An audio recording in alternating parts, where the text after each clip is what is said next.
97. L'avènement du Seigneur et notre réunion avec lui.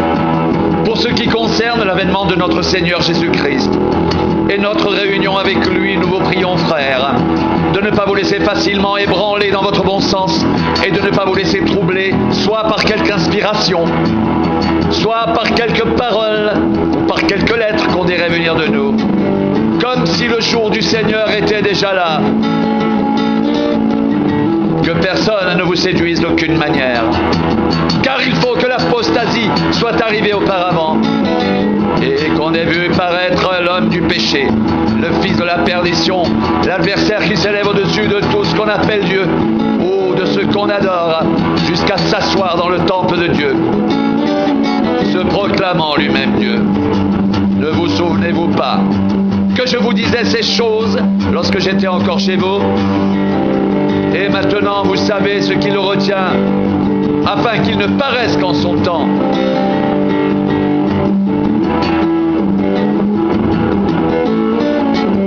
Car le mystère de l'iniquité agit déjà. Il faut seulement que celui qui le retient encore ait disparu, et alors paraîtra l'impie que le Seigneur Jésus détruira par le souffle de sa bouche et qu'il anéantira par l'éclat de son avènement.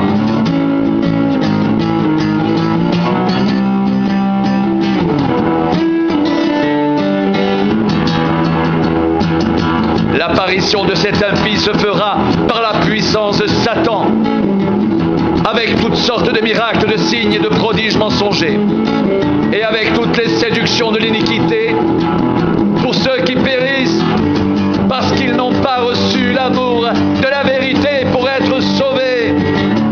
Aussi Dieu leur envoie une puissance d'égarement pour qu'ils croient au mensonge, afin que tous ceux qui n'ont pas cru à la vérité, mais qui ont pris plaisir à l'injustice, soient condamnés. Pour nous, frères bien-aimés du Seigneur, nous devons à votre sujet rendre continuellement grâce à Dieu, parce que Dieu vous a choisi dès le commencement pour le salut, par la sanctification de l'Esprit et par la foi en la vérité. C'est à quoi il vous a appelé par notre évangile, pour que vous possédiez la gloire de notre Seigneur Jésus-Christ. Ainsi donc, frères, demeurez fermes et retenez les instructions que vous avez reçues, soit par notre parole, soit par notre lettre. Que notre Seigneur Jésus-Christ lui-même et Dieu notre Père, qui nous a aimés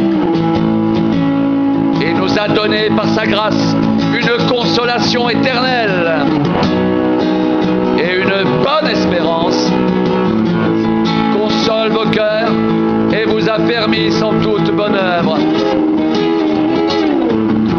et en toute bonne parole,